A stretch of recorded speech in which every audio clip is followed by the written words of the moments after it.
brother. Golly. That's what I'm saying. Give love.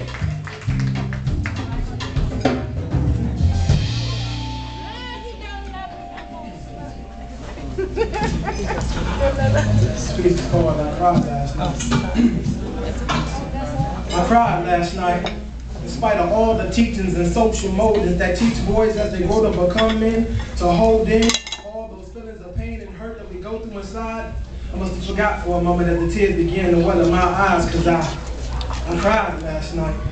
As I thought back and reminisced on the first time we spoke on the phone, held hands in public in our very first kiss, and all the future occurrences we would miss, like the birth of our first child and experiencing marital bliss.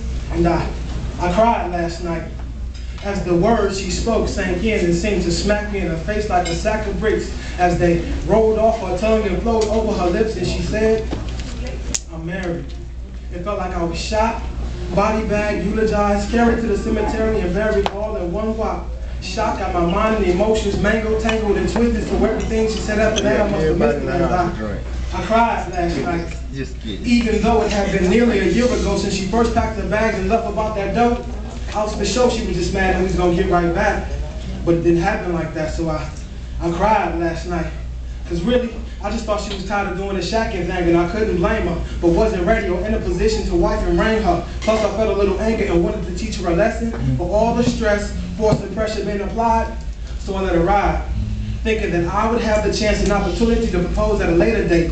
But I was caught off guard when she said I was already too late because she already had her mate. So I cried last night. As her words lingered and began to register in my brain, it felt like I was being stuck with a poison-filled syringe in my veins, and the venomous concoction flowed expressly and directly towards my heart while slowly and methodically tearing me apart. So I cried last night because it felt like I was underwater in a straitjacket with shackles on my feet, blindfolded, duct tape across my mouth, and bricks laying across my chest that weighed no less than 100 tons. So I could not see, I could not speak, and I could not run. So I cried last night because it felt like I died last night. But with the death of that relationship, there was a rebirth for me, because now I can see clearly the opportunity in what I thought was a tragedy, and I know now that it had to be, because when that door closed, several more opened. So I'm no longer wishing, waiting, and hoping for that one to open back. I just had to get up off the pavement, dust myself off, and prepare to get back on track, because the rain can't last forever, and tomorrow will be a brighter day. Because I know that in my heart, I can stand tall and I can truly say, I'm cool and I'll be all right, because I cried last night.